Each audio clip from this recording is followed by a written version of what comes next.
Dans cet exercice-là, on va parler du lit de mort. Ça va être lugubre, mais c'est un exercice qui va réellement t'aider à changer ta version 1.0 vers ta version 2.0. En fait, c'est un exercice qui va te permettre de trouver le réel bonheur. Qui va te faire prendre des prises de que tu vas avoir des prises de conscience, en fait. De réaliser que qu'est-ce que tu veux réellement dans ta vie. Qu'est-ce que tu veux réellement changer. Ça en quoi tu veux que les gens te reconnaissent. Ça va te permettre de comprendre ce que tu veux réellement accomplir. Puis qu'est-ce qui est réellement important pour toi. Je veux voir que tu focuses sur les choses intangibles avant le tangible. Quand je dis intangible, je veux dire le caractère qui ne peut être touché, donc la relation humaine, les amitiés, l'amour, les activités. Puis tangible, c'est plutôt le caractère de ce qui peut être touché, donc voiture, maison, tout ce qui renvoie au matériel. Dans cet exercice-là, tu vas avoir plusieurs biais cognitifs. C'est-à-dire que tu vas essayer de traiter l'information, tu vas essayer de réfléchir, puis tu vas penser plus de façon logique, de façon rationnelle, versus la réalité, puis de ce que tu veux. C'est pour ça que c'est important d'aller dans les émotions dans cet exercice-là, puis de se sortir un petit peu plus de l'univers dans lequel tu es.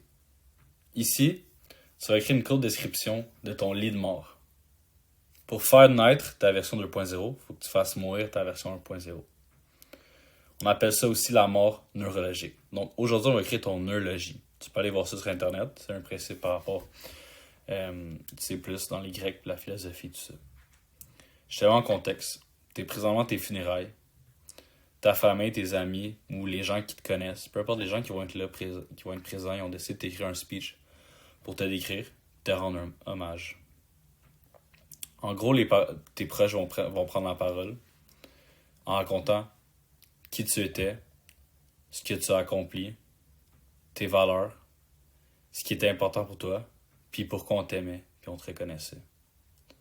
Prends le temps de vraiment écrire ça. Mettons dans la peau de quelqu'un qui te voit de façon extérieure. Tout ça va te permettre d'avoir des prises de conscience, de savoir qu'est-ce qui est réellement important pour toi maintenant. Vous êtes probablement comme moi, vous êtes genre à travailler beaucoup, à sacrifier des fois votre partie de votre vie pour votre travail. Peut-être avec cette eulogie-là, vous allez pouvoir voir qu'est-ce qui est réellement important pour vous. Autant au niveau de votre santé qu'au niveau de ce que vous voulez faire, de ce qui est important pour vous. Prenez le temps de faire ça. C'est un exercice qui m'a vraiment aidé, que je fais de temps à autre dans les années. Principalement, moi, ce que je fais, c'est que je loue un chalet, puis je m'en vais vraiment loin seul, puis j'écris tout ça. Ça me permet vraiment de penser à mes choses. Donc, prenez le temps de faire ça dans un endroit calme.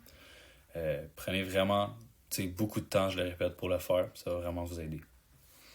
Donc, vous pouvez décider de me partager votre eulogie si ça vous tente. Vous pouvez la regarder pour vous-même. Ça va vous permettre de vraiment focus sur ce qui est important.